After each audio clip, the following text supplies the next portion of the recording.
Wealthy parents turn their backs on their disabled son, but a kind-hearted gardener opens his arms to him, and fate reveals just how wrong the parents were. The sound of a baby's cry echoed through the lavish, pristine room of the private hospital. Joseph Gordon, a well-known businessman, stood outside the delivery room, his nerves tense as he waited. Time dragged on, feeling like an eternity, until finally the door swung open and a nurse stepped out, holding a small bundle wrapped snugly in a blue blanket. "Congratulations, Mr. Gordon.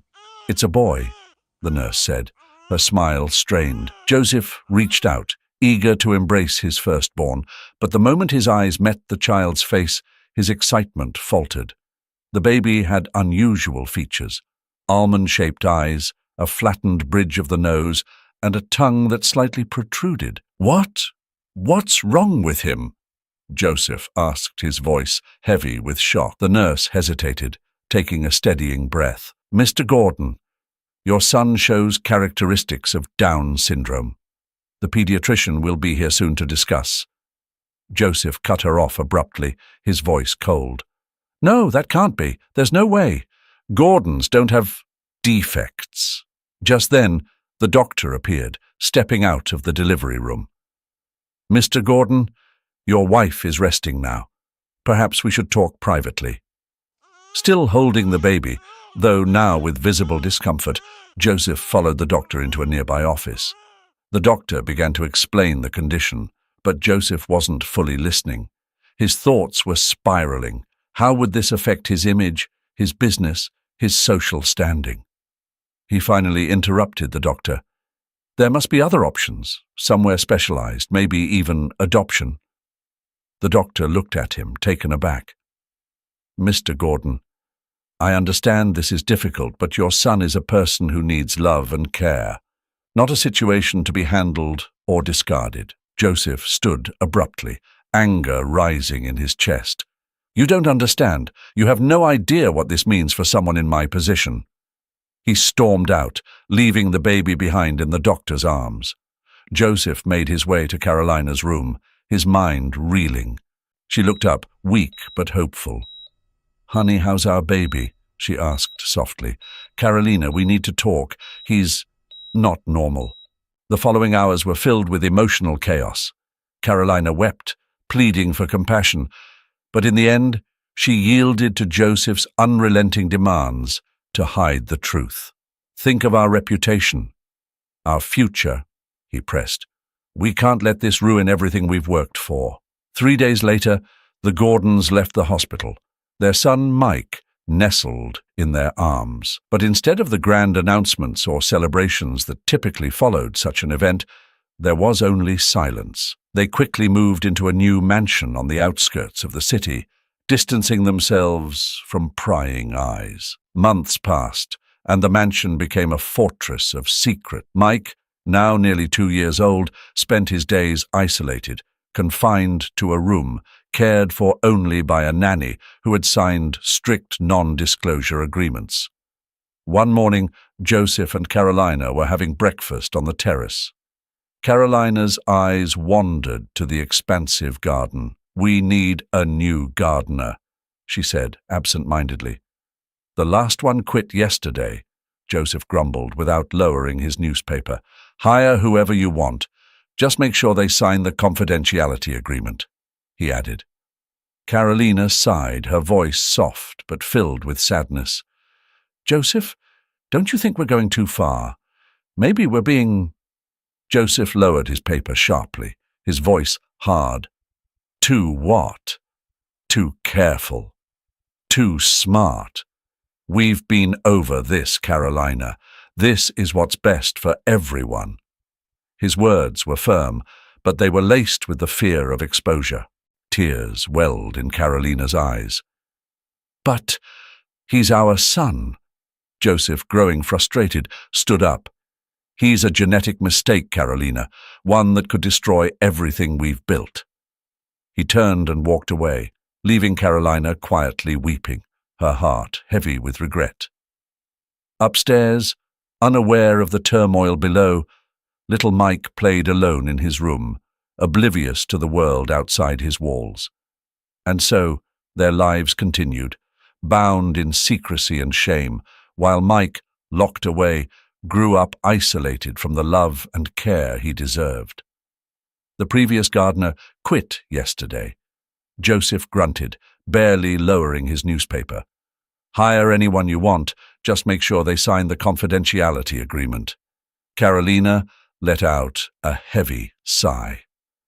"Joseph, don't you think we're being a little too—" She hesitated. "Too what?" Joseph snapped, dropping the newspaper to glare at her. "Too cautious? Too smart?" He shot back. "We've been through this, Carolina. It's what's best for everyone." "But he's our son," Carolina whispered, her eyes welling up with tears. Joseph stood abruptly, frustrated. "It's a genetic flaw, Carolina. It could ruin everything we've worked for." End of discussion. He stormed away, leaving Carolina sobbing quietly. Upstairs, unaware of the argument below, little Mike played alone in his room, a room that felt more like a prison than a nursery. A few days later, David Robinson, a middle-aged man with gentle, humble eyes, arrived at the Gordon estate to apply for the gardener's position. "Welcome, Mr. Robinson," the butler greeted him coldly. "Mrs. Gordon will be with you shortly. In the meantime, I need you to sign this." He handed David a thick document. As David read the title, Confidentiality Agreement, he raised an eyebrow in confusion. "Is this normal for a gardener's job?" he asked. The butler shot him a disdainful look. "In this household, Mr. Robinson, discretion is just as important as knowing how to trim a hedge. If that's a problem, you can leave." David, in desperate need of the job, reluctantly signed the document just as Carolina entered the room. "Mr. Robinson," she said, sizing him up with a sharp gaze, "I understand you have experience with gardens?" "Yes, ma'am," David replied. "I've worked in various states, handling everything from—" Before he could finish, Carolina interrupted him. "The job is yours. Jorge will explain your duties and show you where you are allowed and not allowed to go. Remember, discretion is key here." David couldn't help but be intrigued by the air of secrecy that seemed to shroud the mansion. Over the following weeks, he worked diligently in the gardens, all the while sensing the palpable tension that hung over the estate. The staff spoke in hushed tones and steered clear of certain areas of the house. One afternoon, while trimming bushes near the back of the house, David heard a strange sound coming from a small window above. Curiosity got the better of him, and he cautiously approached.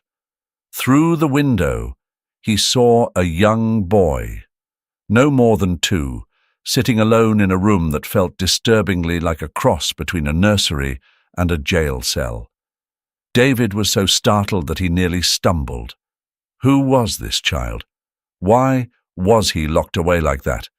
His thoughts were abruptly interrupted by Carolina's sharp voice. "Mr. Robinson, what exactly do you think you're doing?" David quickly backed down. "I'm sorry, Mrs. Gordon," he stammered. "I was just working on the plants, and—" "That area is off limits," Carolina said firmly. "Get back to the front garden. And remember the confidentiality agreement," she added sternly. That night, David couldn't sleep, haunted by the image of the lonely child locked away. He couldn't shake the feeling that something was deeply wrong. Against his better judgment, he decided to investigate further, knowing full well that he was risking his job. The next day, David seized the opportunity when the house seemed unusually quiet. He snuck into the attic and, to his surprise, found the door to the mysterious room unlocked. Inside, the little boy was sitting on the floor, quietly playing with a few colorful blocks. "Hello, little one," David whispered, crouching down beside him. The child gazed up at him with wide, curious eyes, but didn't say a word. Immediately, David recognized the distinctive features of Down syndrome. "I'm David," he said softly, kneeling beside the boy. "What's your name?" The boy simply smiled and handed him a block. Just as David was about to take it, he heard footsteps in the hallway. Panicking, he hid in a nearby closet. The door creaked open, and an older woman, most likely the nanny, entered. "Time to eat, Mike," she said in a monotone, placing a tray on a small table. "Mike," the boy repeated slowly, struggling to pronounce the word. The nanny sighed impatiently. "Yes, that's your name. Not that it matters. You never respond the way you should." David watched in disbelief as the woman fed Mike with no affection, her movements mechanical and cold. Once she left, David emerged from his hiding spot. Mike smiled as if he had been waiting for David to return. "Mike," David whispered, kneeling back down, "do you want to know a secret?" The boy's eyes lit up with excitement. "Plants are magical," David whispered, smiling. "They grow, they change, and they give us life. Someday, I'll show you the garden." For the next few weeks, David returned to visit Mike in secret, teaching him about flowers and telling him stories. Slowly but surely, Mike began to speak more, though his words were still hesitant and faltering. One day, David brought a hidden flower to show Mike when, suddenly, the door flew open. Joseph Gordon stormed in, his face contorted with fury. "What the hell is going on here?" he bellowed. David stood up instinctively, positioning himself between Joseph and Mike. "Mr. Gordon, I can explain." "There's nothing to explain!" Joseph cut him off, his voice seething with rage. "You're fired! Get out of my house!" "Mr. Gordon, I can explain," David began, but Joseph's voice thundered over him. "There's nothing to explain. You're fired. Get out of my house right now." Carolina, drawn to the commotion, appeared at the door. "Joseph, what on earth is going on?" she asked, bewildered. Joseph sneered, pointing at Mike. "This gardener has been getting too close to the mistake," he spat with venom. "It's not a mistake," David interrupted firmly, his voice steady. "He's a child, a human being. He deserves love and care." Carolina glanced down at Mike, who was gripping David's leg tightly, his small body trembling with fear. For the first time in what felt like an eternity, she truly saw her son. Her heart stirred with something long buried. "Joseph," she whispered, her voice faltering, "maybe we should—" "No," Joseph barked, cutting her off sharply. "We made our choice already. He's going to that facility next week. End of story." David's heart sank, his chest tightening painfully. "You're sending him away?" he asked, disbelief coloring his words. Joseph's cold stare drilled into him. "That's none of your concern. Now get out before I call the cops." David looked down at Mike, then back to Carolina, who stood frozen, torn between duty and emotion. At last, David took a deep breath and spoke with quiet resolve. "I'll take care of him," he said. Silence filled the room, the air thick with tension as Joseph stared at him, incredulous. "What did you just say?" Joseph demanded, as if he hadn't heard correctly. "I said I'll take care of Mike," David repeated, standing tall. "My wife and I can't have children. We can give him the love and care he deserves." For a moment, Joseph's face softened, conflicted. Carolina's eyes welled with tears as she looked at her husband. "Joseph, maybe—" she started, her voice barely a whisper. After a long pause, Joseph relented, though his words were still cold. "Fine, take him, but you'll sign papers, giving up any future claim, and you will never speak of this to anyone. Ever." David nodded, understanding that this was Mike's only chance at a real life. Carolina knelt beside Mike, gently running her fingers through his hair, something she hadn't done in years. "I'm sorry," she whispered. The apology meant more for herself than for the boy who had known so little of her affection. That evening, David left the Gordon estate with Mike cradled in his arms. The boy, confused but trusting, wrapped his arms around David's neck. "Where are we going?" Mike asked in a small, innocent voice. David, with tears brimming in his eyes, smiled softly. "Home, Mike. We're going home." As they walked beneath the blanket of stars, David spoke to Mike about the garden they would tend together, the flowers they'd plant, and the love waiting for him in their humble home. Mike listened intently, not quite grasping the enormity of the change in his life, but for the first time he felt the warmth of unconditional love. Back in the Gordon mansion, one by one, the lights dimmed. Carolina sat alone, weeping silently in her room, while Joseph poured himself a drink, trying to convince himself that he had made the right decision, for the sake of his reputation, his wealth. But fate, much like a patient gardener, had already begun planting the seeds of a future none of them could foresee. In a future where Mike, once dismissed as a mistake, would grow and prove just how wrong those who rejected him were. David carried the boy in his arms, his steps slow but steady. Mike, worn out by the day's overwhelming events, had drifted into sleep. The sun was setting as they finally reached the edge of the city, where the streets were quieter and the houses smaller. David stopped in front of a simple home with an untended yard, its charm hidden beneath years of neglect. He gently whispered, "Mike, wake up. We're home." The boy stirred, opening his eyes with a dazed look, uncertain of where he was.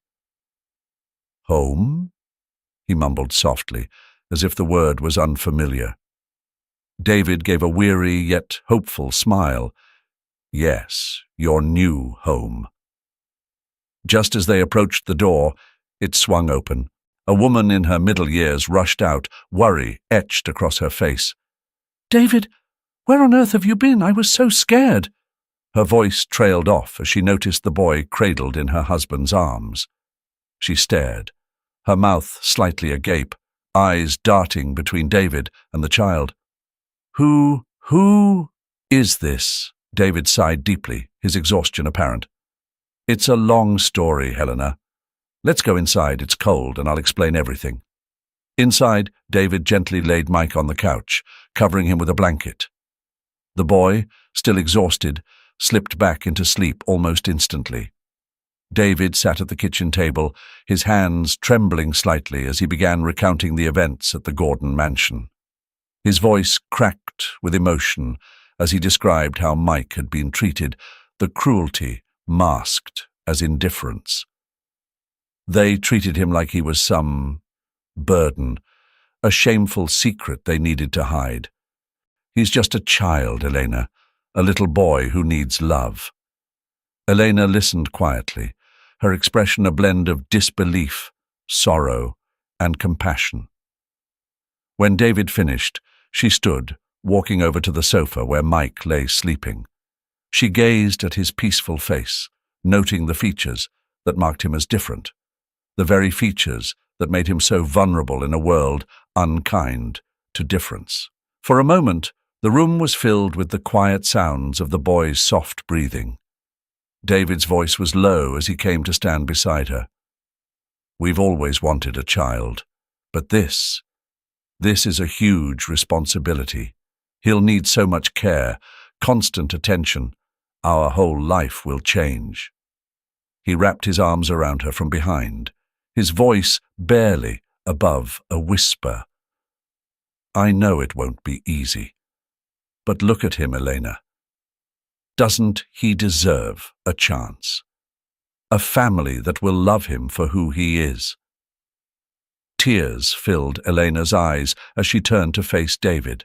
She looked at him, then back at Mike, her heart swelling with both fear and an overwhelming sense of compassion. "You're right. she whispered, her voice soft but certain. "It won't be easy, but we'll face it together. Mike will be our son, and we'll love him with everything we have." In that moment, they stood united in their decision, ready to embrace the unknown future.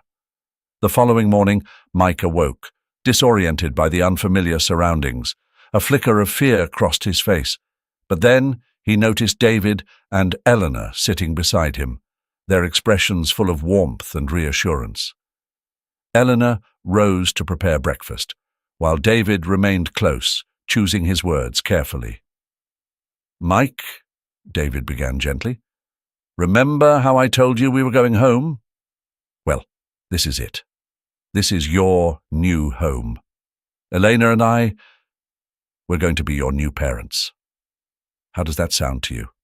Mike took a moment, his gaze wandering around the humble but cozy living room. After a pause, he turned to David, his face breaking into a smile that seemed to light up the entire space. "I like it," he said softly. "Can I see the flowers?" David chuckled, clearly relieved by the boy's response. "Of course, champ. After breakfast we'll head out to the garden and we'll plant some flowers together. How does that sound?" Mike's eyes gleamed with excitement. "Yes, flowers, beautiful ones." In the days that followed, the Robinson household was abuzz with activity. David and Elena quickly adjusted their lives to make room for Mike, transforming their home to meet his needs.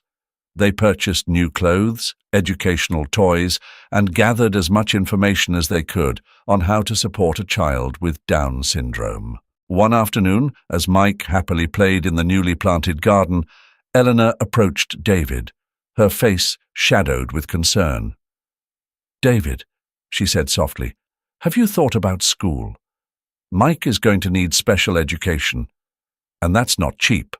David's face grew serious as he nodded. "I've been thinking about it, love. I might need to pick up extra work, maybe do some landscaping on the weekends around the neighborhood." Eleanor gently squeezed his hand. "I can help too. I could find a part-time job while Mike is at school." David glanced at her, knowing how much her painting meant to her. "But your art, Eleanor. The painting can wait," she said firmly. "Mike comes first." As they spoke, Mike came running towards them, his small hands clutching a single flower. "Look, Dad! Look, Mom!" he beamed, his face alight with pride. The flower grew. David and Elena exchanged a knowing glance, their hearts filled with love and resolve. Whatever challenges lay ahead, they knew it was all worth it. For moments, just like this. One afternoon, as Mike was sitting at the kitchen table, focused on his drawing, Helena noticed something remarkable. "David, come take a look at this," she called softly to her husband. David walked over and peered over Mike's shoulder. The young boy was drawing the garden, and despite the simplicity of his childlike strokes, there was something special about it. The colors were vivid, and somehow Mike had managed to capture the true essence of the flowers, far beyond what you'd expect from a boy his age. "It's beautiful, David," Helena said, her voice filled with awe. "Our little one has a gift." From that moment on, Helena took it upon herself to teach Mike about colors, shapes, and the basics of painting. Mike eagerly absorbed every lesson, and soon enough the walls of the Robinson home were adorned with his bright and colorful creations. Meanwhile, over at the Gordon mansion, it was as if Mike had never been born.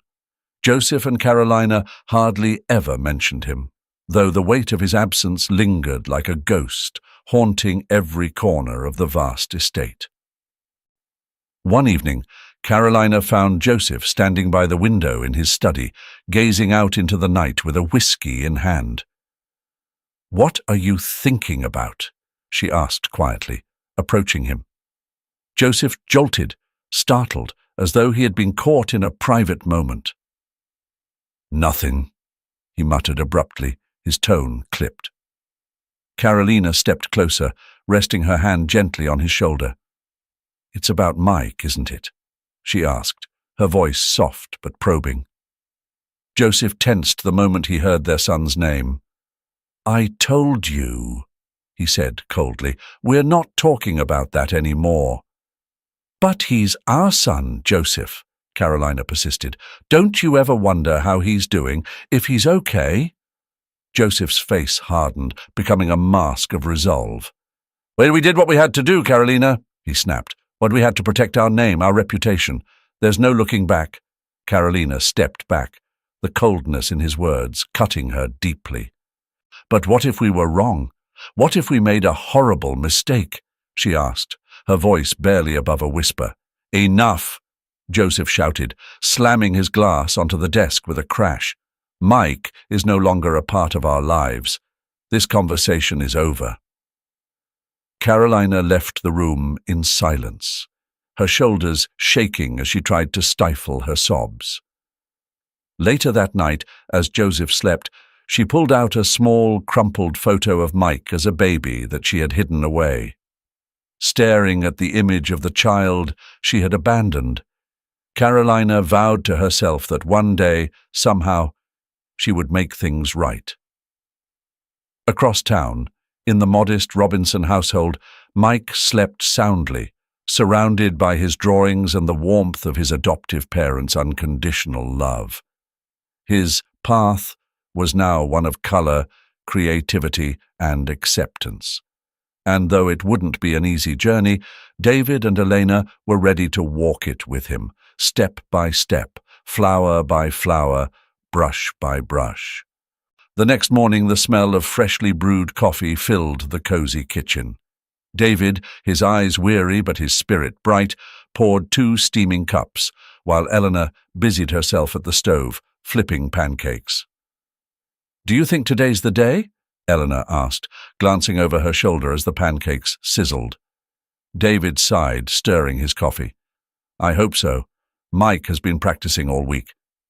Almost on cue, they heard the sound of hurried footsteps rushing down the stairs. Mike, now 7 years old, burst into the kitchen, his eyes wide with excitement. "Good morning," he beamed, throwing his arms around Eleanor and then David. "Morning, champ," David replied, ruffling Mike's hair. "You ready for your big day?" Mike bounced on his toes, brimming with energy. "Yeah, I'm going to say my name and my age perfectly. You'll see." Elena placed a plate of pancakes in front of him. "We know you'll do great, honey. Now eat up. You need your energy for your big presentation." As Mike devoured his breakfast, David and Elena exchanged a glance of quiet concern. School had been a challenge for Mike, and though he was in a special education class, it was still hard for him to keep up with his peers. David leaned forward, his voice soft but firm.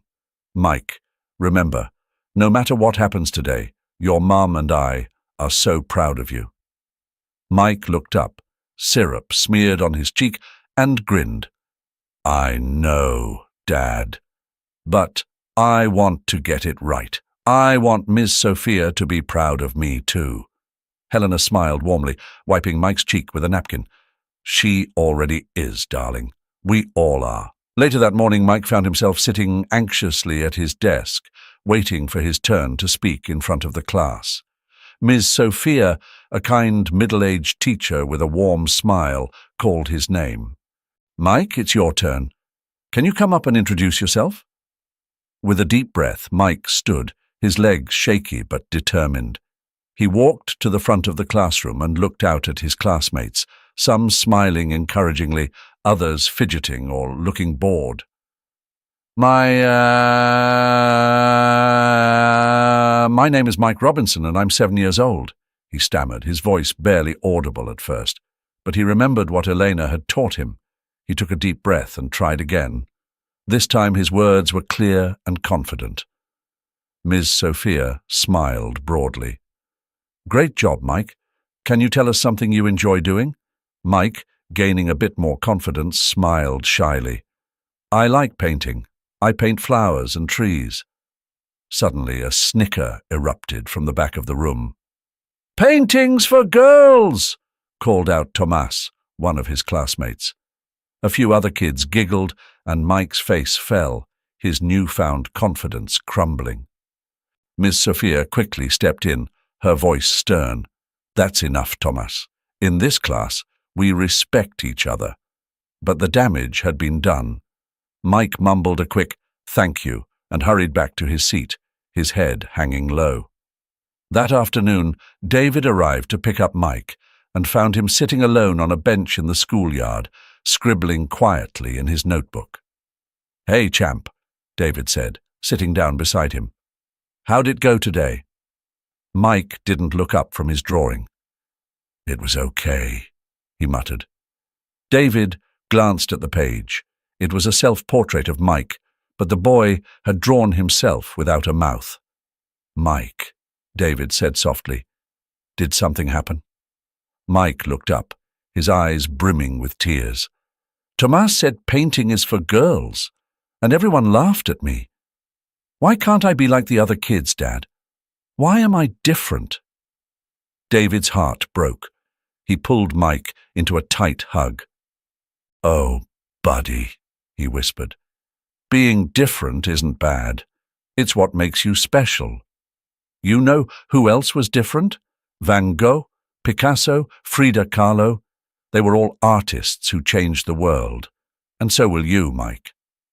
Mike pulled back, looking at his dad with wide eyes. Really? Really, David nodded. You're going to change the world one day. You just wait and see. With trembling legs, Mike got up and walked to the front of the classroom. He looked at his classmates, some smiling cheerfully, others with expressions of boredom or impatience. Me, I am, he began, his voice barely audible. He closed his eyes, took a deep breath as I had taught Elena, and tried again. My name is Mike Robinson, and I am 7 years old. Teacher Sophia smiled broadly. Very good, Mike. Can you tell us something you like to do? Mike, gaining confidence, smiled. I like to paint. I painted flowers and trees, and suddenly a little laugh interrupted his presentation. Mike turned to see Thomas, one of his classmates, laughing. Paint girls, exclaimed Thomas, making some other children laugh. Mike felt the tears fill his eyes. Teacher Sophia intervened quickly. Thomas, that's not appropriate. We respect each other in this class. Mike, please continue. But Mike had already lost his confidence. Gracious, barely audible, and returned to his seat, stumbling. That afternoon, when David came to pick up Mike, he found the boy sitting alone on a bench in the courtyard, drawing in his notebook. Hey, champ, said David, sitting next to him. How was your day? Mike did not raise his sight from his drawing. Well, he murmured. David looked at the drawing. It was a self-portrait of Mike, but it had been drawn without a mouth. Mike, said David softly, something happened today. The boy finally looked up, his eyes full of tears. Tomas said that painting is for girls, and everyone laughed. Why am I different, Dad? Why can't I be like the other kids? David felt his heart break. He hugged Mike tightly.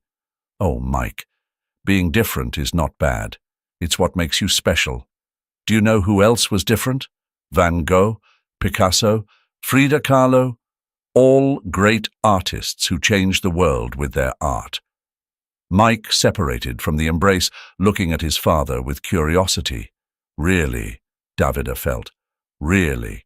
And you, my little artist, will also change the world someday. You'll see. That night, during dinner, Helena noticed that Mike was unusually silent. How about this weekend we go to the park to paint? He suggested, trying to cheer him up. Mike raised his plate, a spark of interest in his eyes. Can we bring my new paintings? David smiled. Of course, champion. And maybe we can invite some of your classmates." Mike's smile faded. "I don't think they want to come. They think I'm weird." Elena took Mike's hand. "Honey, sometimes people don't understand what's different, but that doesn't mean you should stop being yourself. Your mother is right," added David. "And who knows, maybe when they see how amazing you are at painting, they'll change their minds." Mike considered this for a moment. "Okay, we can try it." One afternoon, while Mike was painting in the garden, Eleanor received a call from the school. "Mrs. Robinson, I am teacher Sophia. I wanted to talk to you about Mike."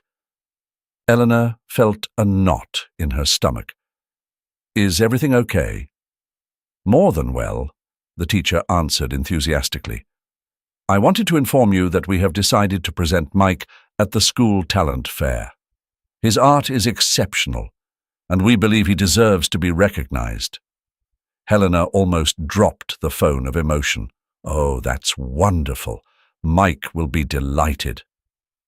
When they gave him the news, Mike jumped with joy. "Really? Can I show everyone my paintings?" David raised him in his arms, laughing. "Of course, champion. You're going to leave them all open-mouthed." The following weeks were a whirlwind of activity. Mike spent every free moment painting, determined to create his best work for the fair. The school gym was full of parents, teachers, and students. Mike, dressed in his best shirt, was standing next to his painting exhibition, nervous but excited. "Breathes deep. Affection," reminded Eleanor, adjusting his shirt. "Remember, only you." David gave him a squeeze on the shoulder. "We are very proud of you, Mike." Whatever happens today, as people began to walk through the fair, many stopped in front of Mike's exhibition, impressed by the vivacity and emotion that his paintings conveyed. "Look at those colors," exclaimed a woman of a local art school, stopped in front of one of Mike's paintings, a landscape of the garden of his house. "Young man," the man said, addressing Mike, his voice warm with admiration, "you have an extraordinary gift. How would you like to take classes at our art school?" Mike's eyes widened with a mix of disbelief and excitement. "Can I, Mom, Dad?" he asked, turning to David and Elena, who exchanged glances full of surprise and pride. David nodded, his voice steady with emotion. "Of course, Mike. If that's what you want, then yes." That night, Mike not only walked away with first place in the art category, but also with a scholarship to study at the art school on weekends. As the Robinson family left the school, Mike clutched his trophy, beaming with joy. Suddenly, he stopped and turned to his parents, his voice soft but full of gratitude. "Thank you." Eleanor, caught off guard, asked, "Why, sweetheart?" Mike looked up at them, his eyes bright with emotion. "Because you believe in me. Because you never gave up on me." David's throat tightened with tears. "Oh, Mike," he said, his voice trembling. "You're the one who taught us not to give up." That night, as Mike drifted off to sleep with his trophy nestled beside him, David and Elena sat at their kitchen table, sharing a quiet cup of tea. "Did you ever imagine we'd get here when we first brought him home?" Elena asked with a soft smile. David shook his head, smiling back. "Never. But I'm so grateful we did. Mike has filled our lives in ways I never thought possible." Eleanor reached across the table, taking his hand. "It's been hard at times, but every moment has been worth it. And this is just the beginning." David's eyes softened. "I have a feeling our Mike is going to do great things in this world." Meanwhile, at the Gordon mansion, Carolina sat alone in her studio, staring out the window. On her lap lay a local newspaper, its pages turned to a small article about the school's talent fair. In the tiny photograph, a child stood proudly beside his vibrant paintings. The caption read, "Mike Robinson, age 7, wins first prize in the art category." Carolina ran her fingers gently over the image, her eyes glistening with unshed tears. "Mike," she whispered softly. "My little Mike." Just then, Joseph entered the room, noticing her distant expression. "What's going on, Carolina?" he asked, his voice edged with concern. Startled, she quickly closed the newspaper. "Nothing, dear. I was just thinking." Joseph cast a suspicious glance her way, but said nothing more, leaving the room and Carolina to her thoughts, heavy with regret. Two families, separated by circumstance and past decisions, were unknowingly linked by a boy who was just beginning to shape his own destiny. As the years passed, Mike's talent bloomed, like the very flowers he loved to paint. Every weekend, David took him to his art classes, watching with pride as Mike immersed himself in a world of colors and creativity. His brush strokes, bold and full of emotion, mirrored the love and care he received at home. One afternoon, when Mike was 12, his art teacher, Mr. Martinez, asked to speak with David after class. "Mr. Robinson," he began with a thoughtful tone, "Mike has an exceptional gift. I think we should consider sending him to a summer program for young artists in the capital." David frowned, his heart swelling with pride but also with concern. "That sounds amazing, but I'm not sure we can afford it." Mr. Martinez smiled warmly. "There are scholarships available, and with Mike's talent, I'm sure he'd qualify for one. Why don't we give it a try?" That evening, as the Robinson family gathered for dinner, David and Eleanor shared the exciting news with Mike. His eyes lit up with a mix of excitement and nervousness. "Do you think I can really do it?" Eleanor reached across the table, taking his hand in hers. "Honey, we believe you can do anything you set your mind to," she said, her voice full of warmth. David added, "But Mike, this will be a big change. You'll be away from home for several weeks. Are you sure you're ready for that?" Mike looked at his parents, their faces full of unwavering support and love. "I want to try," he said firmly. "I want to be the best artist I can be. For you, for me." The months that followed were a whirlwind of preparation. Mike poured himself into perfecting his portfolio, while David and Elena worked tirelessly to cover the expenses the scholarship wouldn't. They sacrificed without a second thought, knowing how important this opportunity was for their son. And finally, the day arrived. At the bustling bus station, Mike wrapped his arms tightly around his parents, his eyes glistening with unshed tears. "I'm going to miss you so much," he whispered, his voice thick with emotion. Elena leaned down and kissed his forehead, her own eyes brimming with unshed tears. "And we'll miss you too, sweetheart. But no matter where you go, we'll always be here for you." Standing quietly by, David handed Mike a small, carefully wrapped package. Little something for the trip," he said with a smile. "Open it once you're on the bus." Mike nodded, his heart full of gratitude. As the bus pulled away from the station, he tore open the package to find a set of high-quality watercolors, the very tools he needed to paint his dreams. Inside was a note written in David's familiar hand. "So you can always paint your dreams. We love you, Mom and Dad." As the city faded into the distance, Mike looked out the window, clutching the gift in his hands. He wasn't just leaving home. He was stepping into a future filled with endless possibilities, carrying with him the love, belief, and strength his family had given him. The journey was just beginning. As the bus pulled away, leaving the station behind, David and Eleanor remained standing, watching until their son was no longer in sight. Their hearts swelled with pride and a touch of melancholy, knowing this moment marked the start of something big for Mike.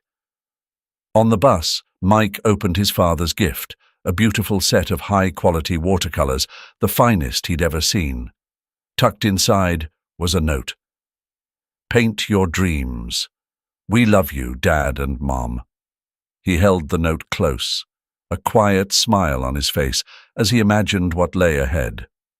Back at the Gordon mansion, life carried on, but the void left by Mike remained, a constant, silent presence.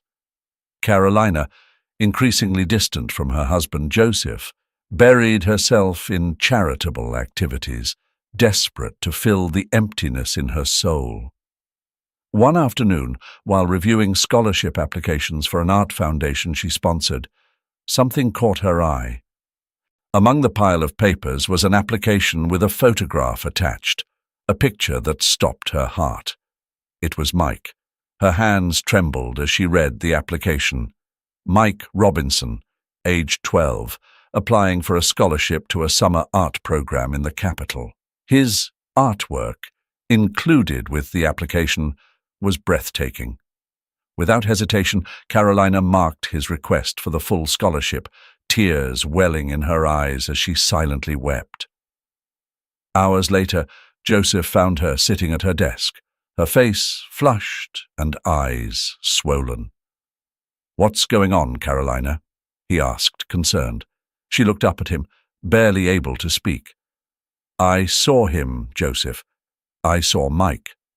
Joseph visibly stiffened, his face unreadable. "What are you talking about?" Carolina handed him the application. "He's applying for a scholarship to an art program. Joseph, our son is an extraordinary artist." Joseph stared at the photograph of Mike, his expression conflicted. "He's not our son, Carolina," he muttered, his voice strained. "We made a decision years ago. We can't go back now." Carolina's voice dropped to a whisper, heavy with regret. "But what if we were wrong? What if we made a terrible mistake?"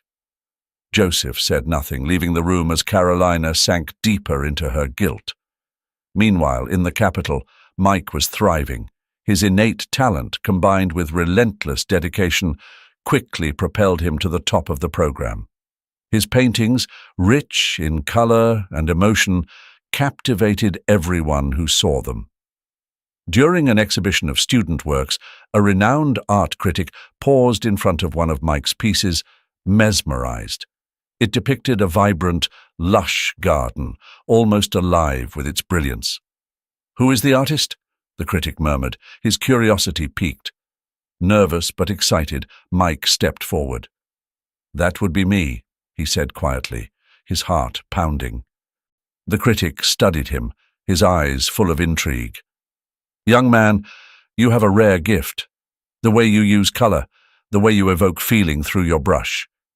It's not something you see every day." Mike smiled modestly. "Thank you, sir. I just paint what I feel." The critic nodded, his voice warm with approval. "And that's what makes it so powerful. Keep going, Mike. You have a bright future ahead of you." That evening, Mike couldn't wait to share the news with David and Elena. "I met a famous critic today," he exclaimed over the phone, his excitement bubbling over. Elena's voice was filled with pride. "We're so proud of you, darling. We always knew you had something special." David chimed in, his tone brimming with warmth. "We've always known, son. Now, the world is starting to see it, too." After hanging up, Mike sat quietly for a moment, a mixture of joy and longing swirling within him. He was living his dream, but he missed his adoptive parents deeply. Grabbing his brushes, he began to paint, letting the flood of emotions spill out onto the canvas. What Mike didn't yet realize was that his art was about to open doors he never imagined. Doors that would soon lead to an encounter that would alter the course of two families forever. 20 years had passed since Mike Robinson left his small hometown to chase his artistic ambitions. Now, at 32, he had reached the pinnacle of the art world, with his paintings fetching millions and his name celebrated in galleries around the globe. In his sprawling New York studio, Mike carefully added the final touches to his latest masterpiece, the city's skyline twinkling through the large windows behind him. As he stepped back to admire his work, the phone rang, cutting through the quiet. "Mike Robinson," he answered, his attention still on the canvas. "Mike, it's Mum." Eleanor's familiar voice brought a smile to his face.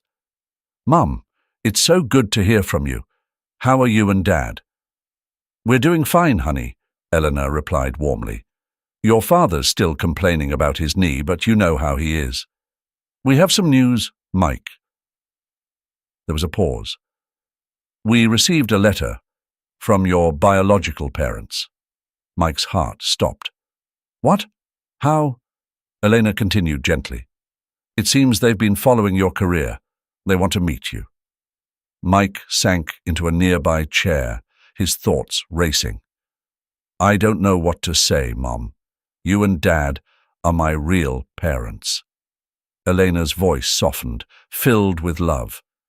"We know, sweetheart, and nothing will ever change that. But we thought you should know. The decision is yours." As Mike hung up the phone, he stood by the window, gazing out over the shimmering city below. His heart was heavy, torn between the life he had built and the past he had long buried. He knew what he had to do. "Cancel my commitments for next week, Sarah," he called to his assistant. "I need to take a trip." The next few days would mark the beginning of a journey he had never expected, one that would reshape the lives of both the Robinson and Gordon families in ways no one could have foreseen. The phone rang, breaking the quiet focus of his work. "Mike Robinson," he answered, eyes still glued to the canvas in front of him. "Mike, it's me," came the familiar warmth of Helena's voice, his mother. A smile crossed Mike's face as he set down his brush. "Mom, it's so good to hear from you. How are you and Dad?" "We're doing fine, sweetheart. Your father's still grumbling about his knee, but you know how he is." Mike chuckled softly. "That sounds like him." Then Eleanor's tone shifted, her voice tinged with something that made Mike sit up straighter. "Mike, we've received a letter." His world seemed to pause. "A letter? From whom?" There was a beat of silence before she spoke again, softer this time. "Your biological parents. They've been following your career, and they want to meet you." Mike sank into a chair, his mind reeling. He couldn't form words. I don't know what to say, Mom. You and Dad. You're my parents." "We know, honey." Eleanor's voice trembled ever so slightly. "And nothing will ever change that. But we thought you should know. The choice is yours." After they hung up, Mike found himself standing by the window of his New York loft, staring at the vibrant skyline. The weight of what he'd just heard pressed against his chest. His assistant, Sarah, knocked lightly on the door, catching his troubled expression. "Everything okay, boss?" Mike nodded slowly, forcing a smile. "Yeah, just some family news. Can you clear my schedule for next week? I need to take a trip." Days later, Mike stood in front of the small house where he'd grown up, the place that had been his sanctuary. The door creaked open, and there stood David, eyes brimming with tears. "Mike!" David's voice cracked as he pulled him into a tight embrace. "You're home." Elena quickly joined them, wrapping her arms around Mike. "Oh, my boy, we've missed you so much." Mike hugged them back, overwhelmed by the unconditional love that had always surrounded him. "I've missed you both, more than you can imagine." Inside, surrounded by the paintings that covered every wall, a testament to Mike's journey, the family sat together, a sense of anticipation hanging in the air. "What should I do?" Mike finally asked, his voice tinged with uncertainty. He looked at the two people who had raised him, loved him fiercely, unconditionally. David reached out and placed his hand over Mike's. "Son, we've always wanted the best for you. If meeting them will bring you peace, then you should do it. But no matter what happens, remember, nothing changes the fact that we are your family." Elena nodded, her eyes filled with quiet understanding. "We'll always be your parents." Mike looked between them, his heart full of gratitude. "I know," he said softly. "You'll always be my real parents, but I think I need to do this. I need to close this chapter." The next day, Mike found himself standing before the grand Gordon mansion, his heart pounding in his chest. The house, with its towering columns and manicured lawns, was a far cry from the warmth of the Robinson home. He rang the doorbell, his hands trembling slightly. The door swung open, revealing an older woman who gasped when she saw him. "Mike?" she whispered, her voice thick with emotion. Mike nodded. "Hello, Carolina." Carolina Gordon, his biological mother, struggled to hold back her tears. "Please, come in. Your father. He's in the study." As they walked through the mansion's gleaming hallways, Mike couldn't help but compare the cold, sterile opulence of this place to the cozy, love-filled home of the Robinsons. It felt worlds apart. They entered the study where Joseph Gordon stood by the window, his back to them. Slowly he turned around, his face a mask of barely concealed emotions. "Mike," Joseph said, his voice rough, "you've grown." Mike stood firm, his voice steady. "Yes, I have, without your help." Before the tension could build further, Carolina jumped in, her voice wavering. "Mike, I know. I know what we did was unforgivable. We failed you." Mike surprised even himself with his response. "I don't hate you," he said quietly. Both Carolina and Joseph looked at him, stunned. "But I need to understand," Mike continued, his voice steady but filled with years of questions. "Why?" Joseph sank into a chair, his face crumpling under the weight of his own regret. "We were young, selfish, and stupid. We cared more about appearances than being real parents," Carolina added, her voice thick with guilt. "By the time we realized our mistake, it was too late. The Robinson family had given you something we never could, a real home." Mike studied them, not as the villains he had long imagined, but as two broken people weighed down by their own poor choices. "I can't forgive you," Mike said after a long silence. "At least not yet, but I'm willing to listen." And so they talked, about choices made, regrets harbored, and years lost.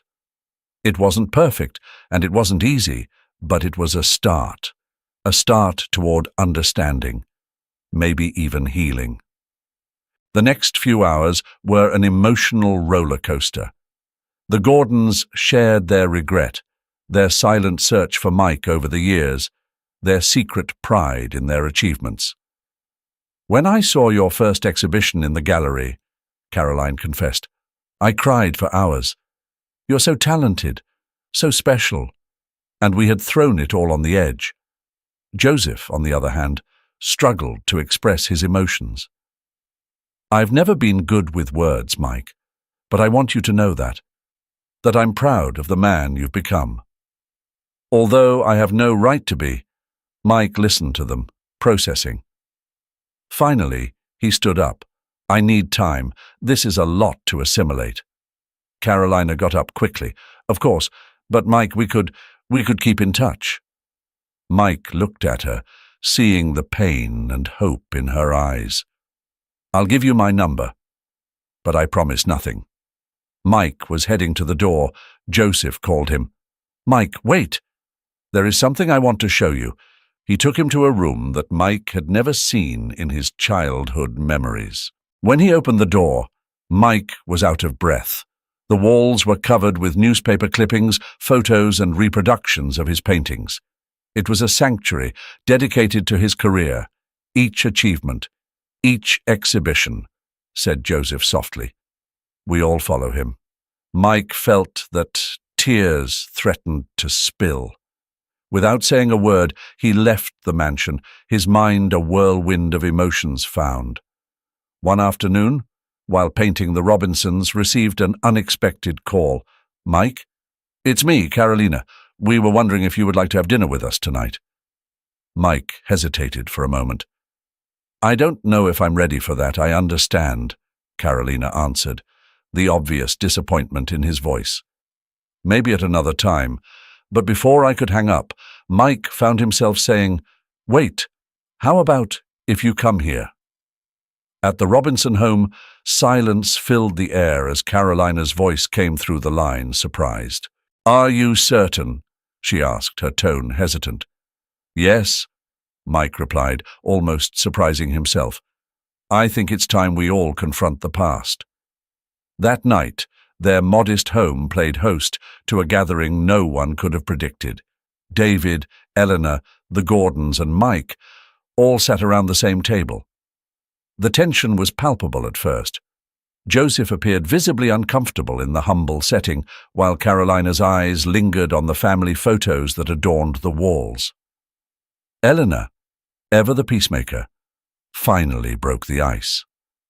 "Carolina, would you like to help me in the kitchen?" she offered. The two women left, leaving the men in an awkward silence. David, sensing the discomfort, turned directly to Joseph.